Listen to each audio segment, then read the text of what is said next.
Thank you, everybody. It's a big day.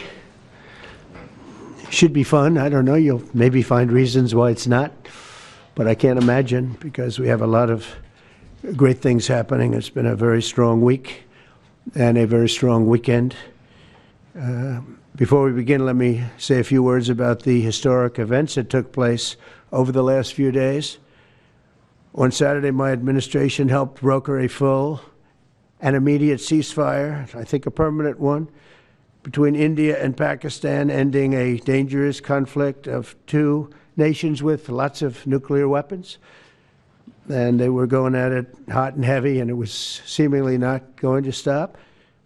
And I'm very proud to let you know that the leadership of India and Pakistan was unwavering, powerful, but unwavering in both cases, and having these, they really were, from the standpoint of having the strength and the wisdom and fortitude to fully know and to understand the gravity of the situation.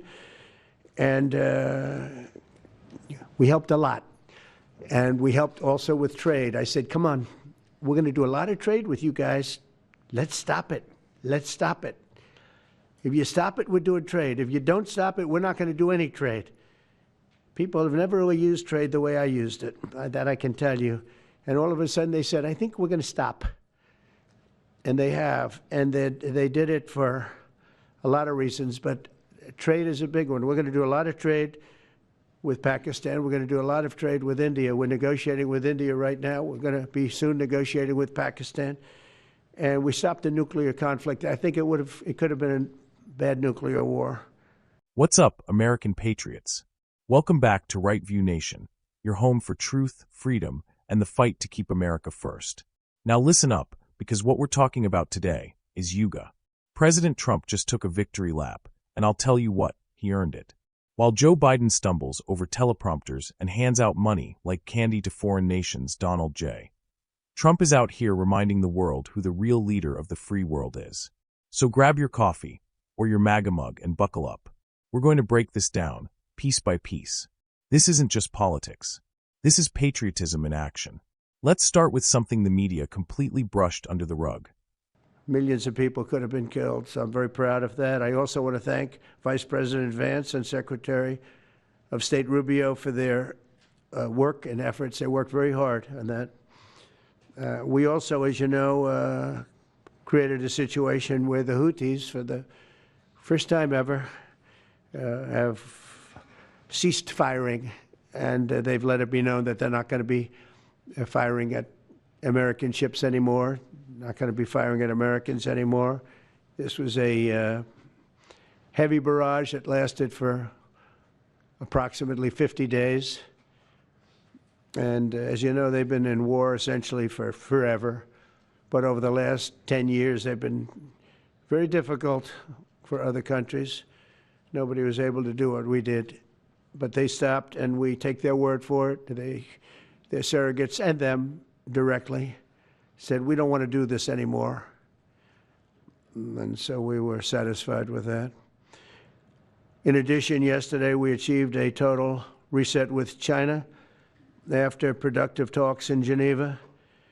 Both sides now agreed to reduce the tariffs imposed after April 2nd to 10% for 90 days as negotiators continue on the largest structural issues.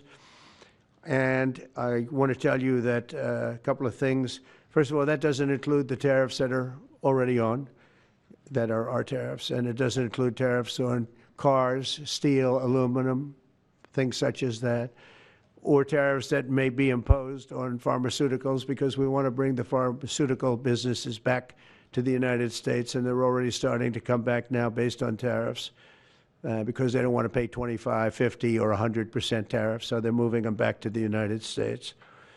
I spoke to Tim Cook this morning, and he's going to, I think, even up his numbers, $500 billion. He's going to be building a lot of plants in the United States for Apple, and we look forward to that. I really do look forward to that. But the talks in Geneva were very friendly. The relationship is very good. We're not looking to hurt China. China was being hurt very badly They were closing up factories. They were having a lot of unrest. And they were very happy to be able to do something with us. And the relationship is very, very good. I'll speak to President Xi maybe at the end of the week. We have some other things we're doing. But one of the biggest things that we're doing, and I don't know if people realize this, but we made a great deal with China, a great trade deal. But it was a much bigger deal originally, and then they canceled it right in the last day. Some of you faces I remember were there when that happened. I remember you. And we had a deal where they opened up their country to trade with the United States. And they took that away at the last moment, and then I canceled the whole thing. And then 6 months later, we ended up doing a smaller deal. But it was a big deal. It was $50 billion worth of product that they were going to purchase from our farmers, et cetera.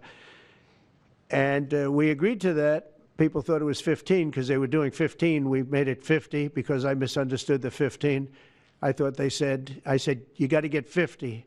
Because when I asked, if you remember the story, when I asked, what are we doing with them? My Secretary of Agriculture at the time, Sonny Perdue, said, sir, it's about 15 billion and we're asking for 15. And I thought he said 50. So I said, so they came back with the deal at 15. And I said, no way, I want 50. Because you said 50. They said, sir, we didn't say that. Anyway, bottom line, I said, go back and ask for 50, and they gave us 50. And they were honoring the deal. And we would call them up a lot for the corn and for the wheat and for everything. They were honoring the deal.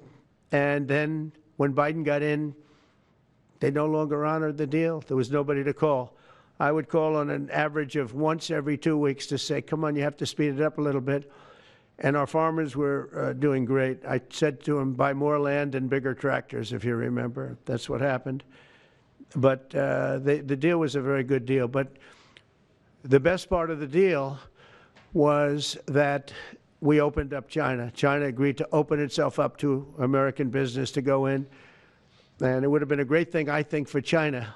They would be able to see things that they haven't seen. They would be able to buy products that they had never been able to buy. Would have been great for American business. I think it would have brought unity between China, better unity between China and the United States. And the bottom line is that they canceled it the last day. We were all set to sign it, and then I went a little bit angry. I got a little angry. I said, they canceled the deal. The deal was done. It was all ready to be signed, and people went over. They came back to me, sir, they don't want to sign the opening up China. Well, the biggest thing that we're discussing is the opening up China, and they've agreed to do that, but it's going to take a while to paper it. You know, that's not the easiest thing to paper.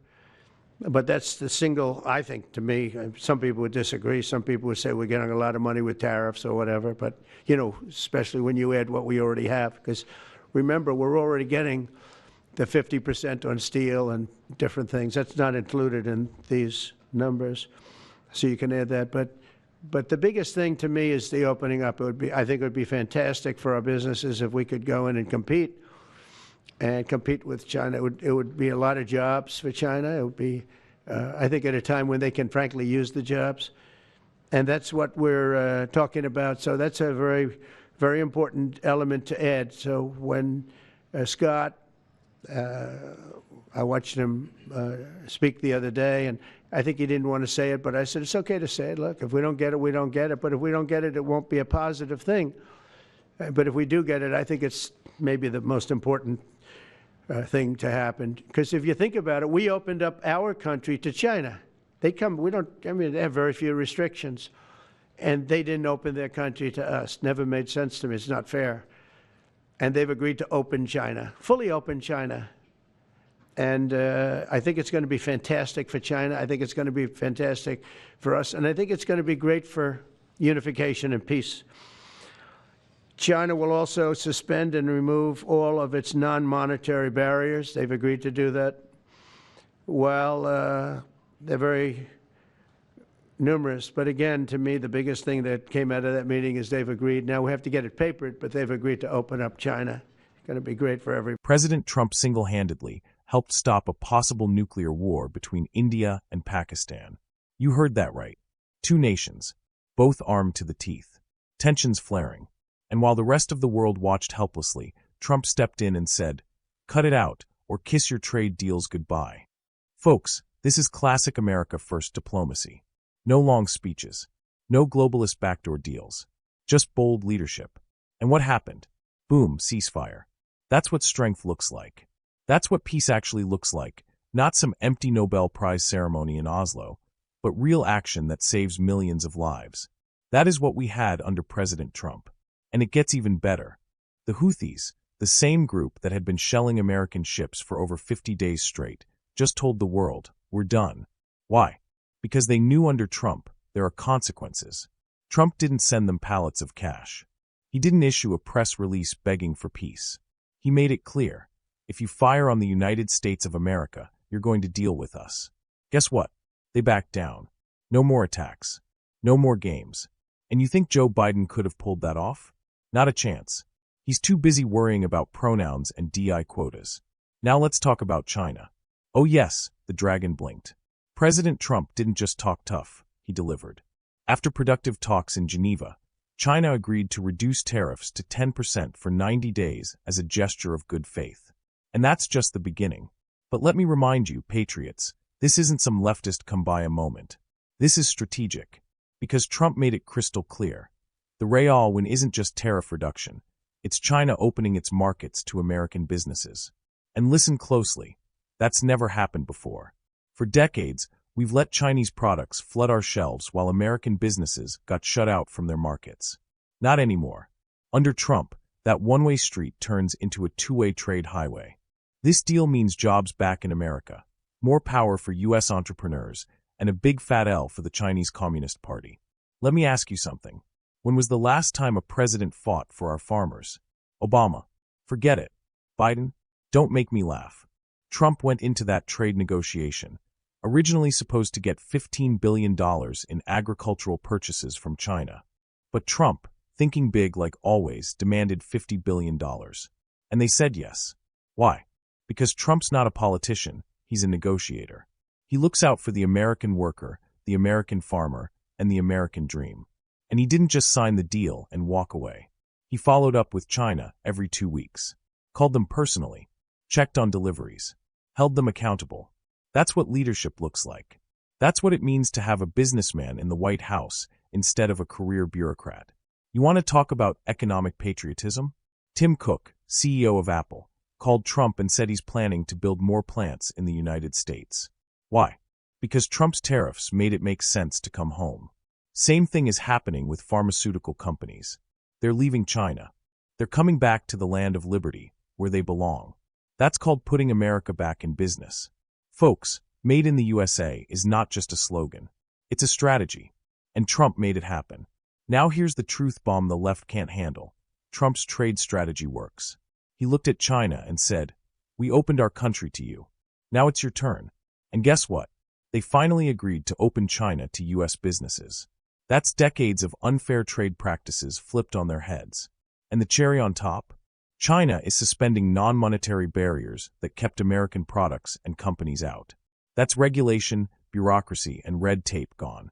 This is a total reset. This is a blue-collar revolution in a red, white, and blue wrapper. So let's wrap this up. In just 1 week, Trump prevented a nuclear war, got the Houthis to stop attacking us, rebooted our trade deal with China, brought jobs back to America, delivered $50 billion to our farmers, and opened up the Chinese market for U.S. companies, all without firing a shot, all without surrendering our values, all while putting America first. And the media? Dead silent. But not here. Right View Nation will shout it from the rooftops. So hit that like button, drop a comment with #AmericaFirst, and tell me, do you miss this kind of leadership? Because I sure as hell do. Stay strong. Stay free. And as always, stay patriotic. This is Right View Nation, signing off.